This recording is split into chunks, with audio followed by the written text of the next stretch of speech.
tassa bhagavato arahato samma sambuddhassa. Namo tassa bhagavato arahato samma sambuddhassa. Namo tassa bhagavato arahato samma sambuddhassa.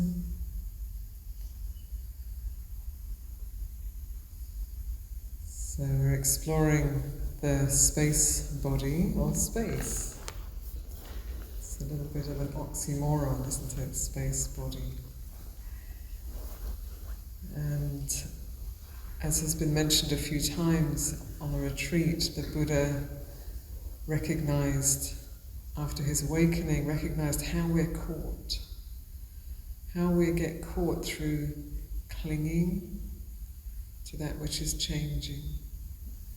And through identifying with that which is arising and passing away, conditioned. So the core of the teaching, what the Buddha's teaching is always pointing to, is this grasping and the possibility of letting go and how to let go. And the how has many aspects, and we've touched on more than touched on ethics. Sila is a very important part. Meditation practice, the Noble Eightfold Path, of which those both belong, and other skillful means. So are contemplating, reflecting on the way things are, how things arise and appear, and how things are, and redirecting our attention away from the habitual, usual way we relate to the world into a different way of relating. So the habitual way is to look at things, people, places, shapes, colours, scents, sounds, objects. So that's the sort of habitual way that we experience and relate to the world. And this practice, or this guidance towards bringing up the perception of space, or noticing space, is a way of helping us to let go of all of those things that we hold on to. So habitually, most people, not everyone, but most people will come into a room. They might be aware of the space, that like this room has a high ceiling. They may be noticing there's a high ceiling or low ceiling. But then very quickly there'll be, who's in the room? What colour's the carpet? Oh, that Buddha image, liking, not liking. Or the flowers, So very quickly our attention is pulled into the things in the room. And excuse me that I'm also referring to human beings here. And, of course we're more than things. All living beings are more than just things, but there is a thingness about us too. We're individual, we're different, each of us. And so the habitual way of seeing and perceiving is to notice things.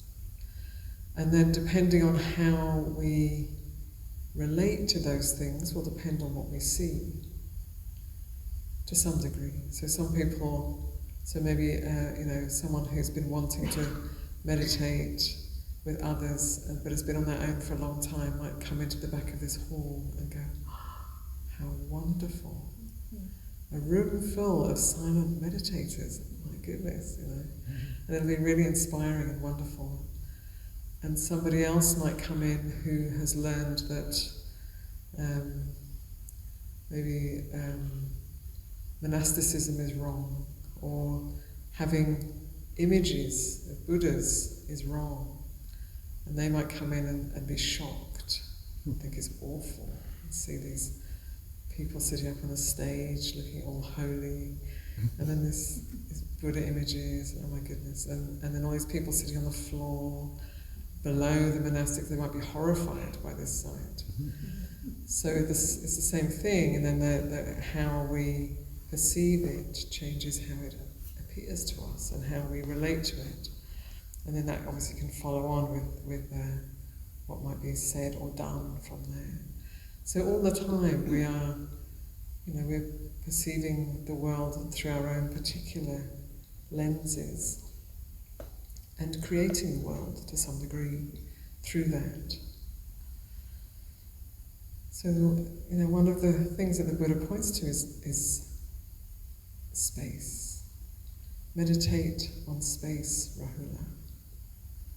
So we went through the 4 elements, and space is a 5th element. And space, doesn't, again, just like with the other elements, you can throw things at it, you can dump things on it, it's not affected by those things. And when we contemplate space, we start to train our awareness and our attention to shift from grasping hold of the this and the that of our experience to that which is between this and that. So I look at this Buddha image sitting here, this lovely Buddha, and my mind, my immediate attention was to see the shape of the Buddha, the lotus crown, the mala beads, and then I can also just shift a little bit and I notice the space around this Buddha. And at first I might just notice the space that's kind of the shape of the Buddha, the negative of the Buddha, you could say. But then as I look for a moment, then I notice and then it just keeps going out, and it just keeps going out, and actually the space around the Buddha fills the whole room. But it doesn't stop there. The room isn't stopping the space. It's in space. It's just in a bigger space. So allowing the mind to notice that which you can't so easily grasp hold of. And the artists are trained in this way. Many artists, and you notice there'll be you may be painting something or drawing something, and then you'll notice the space around the thing that you want to paint or draw. And you may even begin by marking or filling that space with a colour or a texture. And so it's kind of a training to be aware of the space around things. And we start with these simple ways, just clock, hand-holding clock, and the space around the clock, between the fingers, between the hand and the clock. So start with the simple things, but then let your awareness broaden out to perceive directly the space. So right now, the space between us. Thankfully, there's space between us. Imagine we're crammed in like sardines trying to do this meditation retreat. So space is so important, and it's overlooked, and it's something that we can appreciate and enjoy once we notice it and open into. And there can be a bit of clinging. It's not that when we contemplate space, then we're absolutely free from any clinging or craving. We can crave to have more space. Physical space, space around us, my space, So there can still be, even with space, amazingly, there can still be this clinging and craving. But it's kind of harder to cling to space than it is to things. So it's guiding us in the direction of letting go, this practice of noticing space, of dwelling with spaciousness. It's taking us in the direction of letting go. So in order to perceive space, we need to let go of the things. We need to relax our attention around the this and the that, to notice the space. And we live in a culture, Western culture, American culture. It's a materialistic culture, so it's all about things. Getting things, having things, making things, producing things, getting money to buy things. So it's promising this, this endless promise that having the right things will make you happy. And I think probably everybody here has tried that, and it's never gonna lead us to the satisfaction that we seek. So learning how to open the mind to perceive the space that is right here. Always. So when we sit, can just be aware, can you be aware of the space above your head right now? So sometimes people think you have to see it to be able to perceive it, but you don't. Can you be aware of the space above your head right now? That there isn't a ceiling within an eighth of an inch of your head right now. There's space. And can you be aware of the space around you?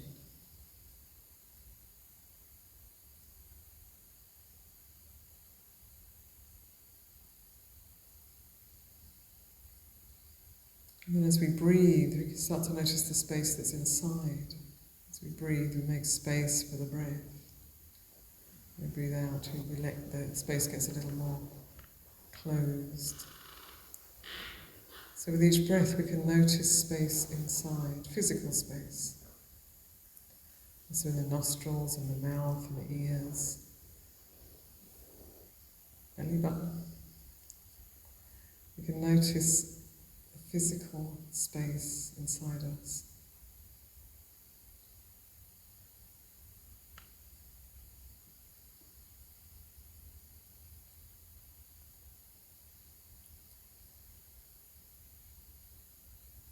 And it can be that if we attend in a particular way, it's not something I can explain or describe.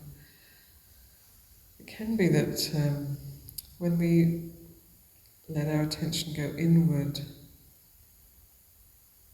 and we're not caught up in thinking and we're not trying to get something, but we're just paying attention inwardly in a clear, attentive, curious way, it can be that space opens up from the inside, so that this feeling of being a little separate body suddenly can be vast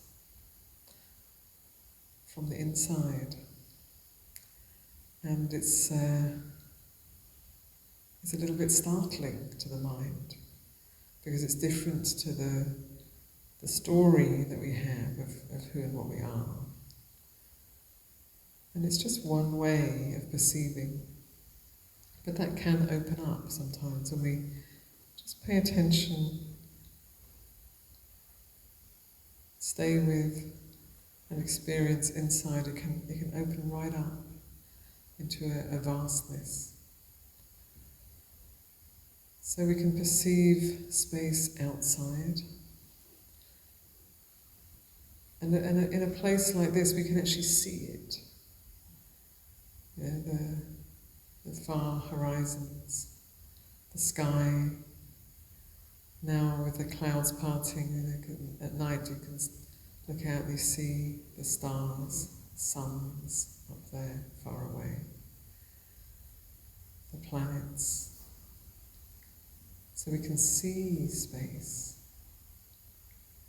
And it may be that we look, in the old days, way back, people thought that the Earth was in a sort of a sphere that had little holes in it, and then the stars were these little holes in the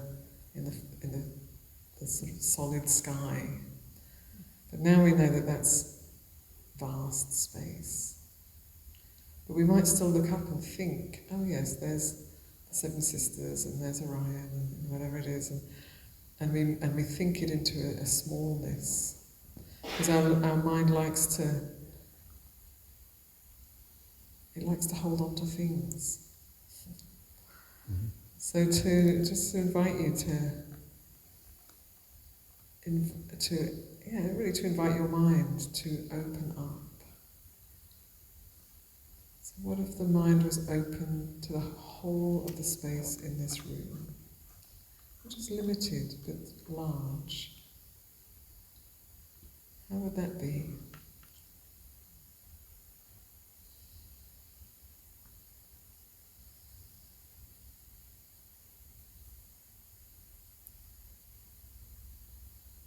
So when we allow our attention to go outward, well, it's a training really, but once we get used to this experience of allowing the mind to open up into a more spacious awareness, then the spaciousness becomes the more stable experience, and then there are all of these things rising and passing away in that, changing, moving. And then it can be that if the mind gets very still and we look inside, so there's the sort of opening up into a large space that I mentioned, but there can also just be this sense, as Ajahn Kovala was speaking this morning about atoms and protons and all of that, and it can be that you start to get a little bit of a sense of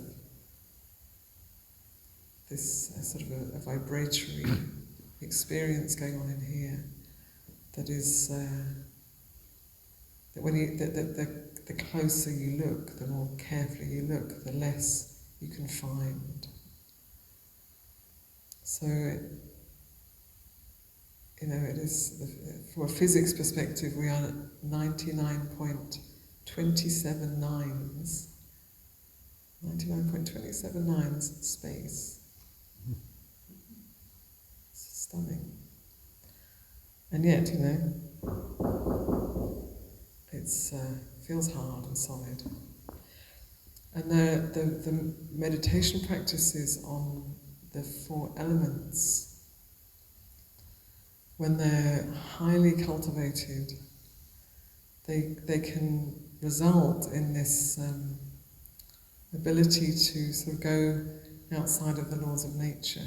So I don't think we don't know of many people who can do it. I think Deepa Ma was one, Joseph Goldstein's teacher. But highly developing, which is not a 5-day retreat kind of thing, highly developing, for example, the meditation on earth, I believe it's this way around, then it is no longer, you can touch the earth and actually put your fingers into the earth. Because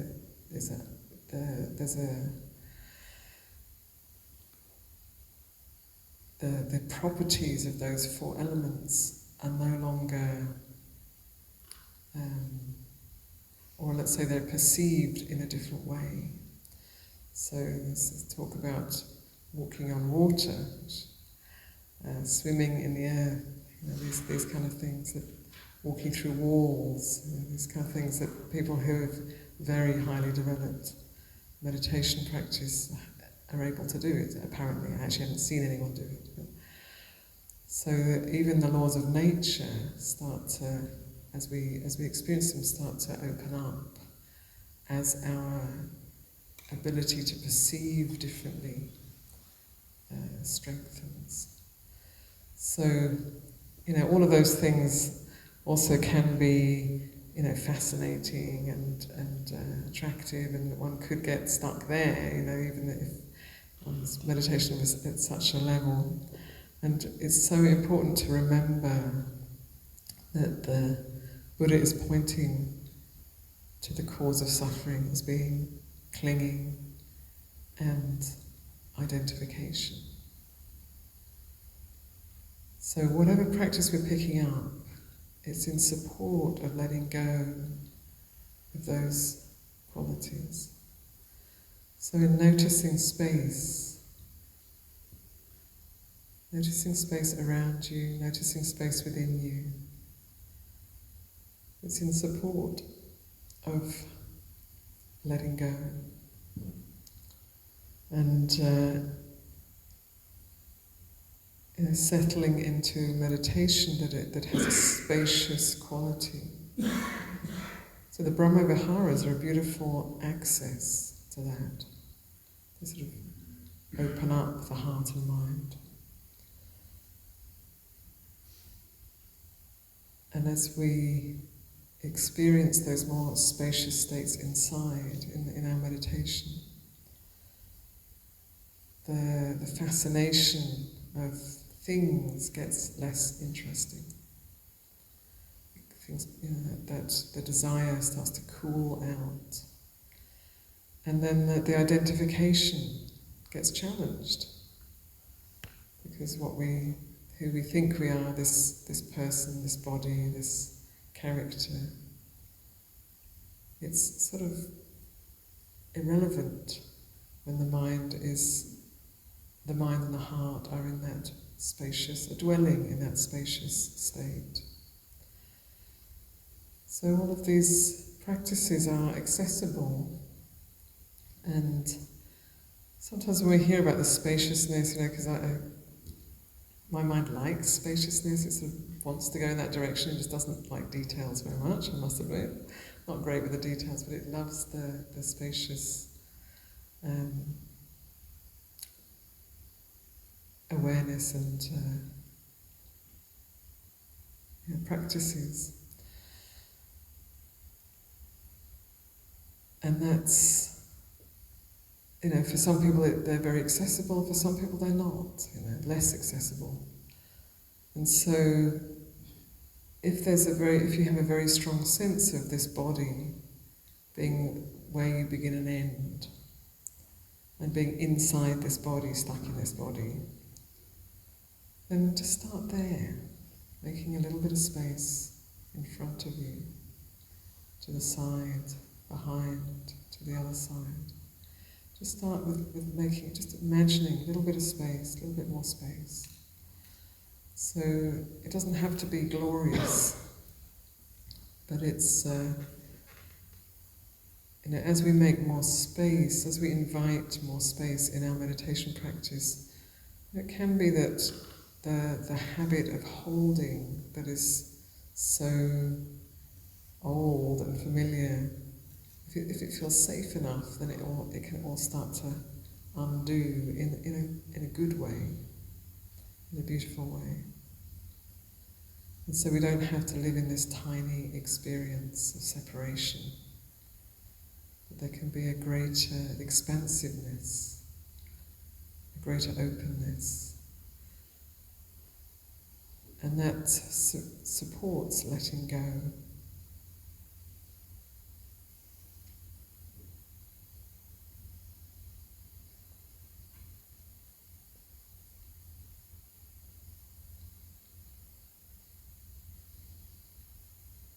The most accessible way, one of the most accessible ways is through the breath and the heart. So when you breathe in, just notice that there's more space being created inside. And as you breathe out, that space that was inside you is connecting with infinite space, which is all around us. And as you breathe in, you can breathe in one of the heart qualities, maybe metta. And that gives a sense of friendliness and welcome to the spaciousness. So you're breathing in that friendly, welcome spaciousness into your body.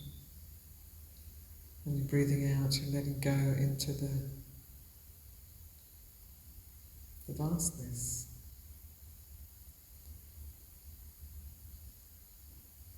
So it is essential that we move away from the thinking mind into the direct experience. We can't think our way into spaciousness or into liberation.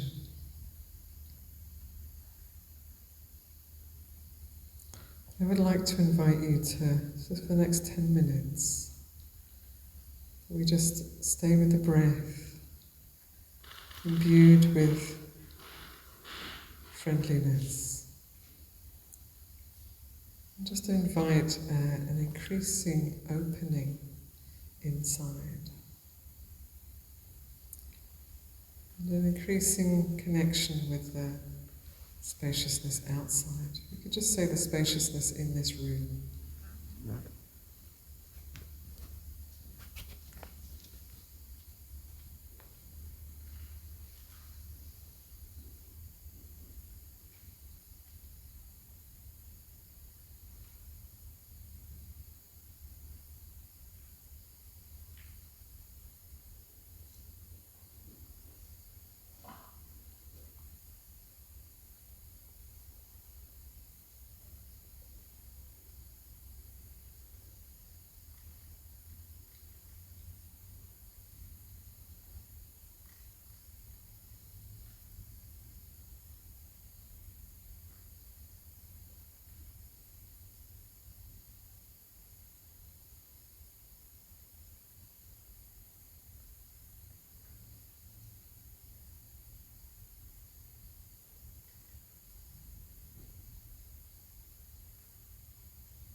So we are on the last full day of the retreat, and there are practicalities and logistics that are going to be spoken about today, and there'll be some changes, a few different things, a little bit today. So it is still the retreat though. So even though it's in some ways can be maybe feel a little disruptive, or the mind just wants to rush off to what you're going to do when you get home. Each moment of this retreat is a precious opportunity, and how we use this time now will support us as we transition from here and go on to wherever we're going to tomorrow. So it's just a really strong encouragement to stay within the retreat as it goes through these changes.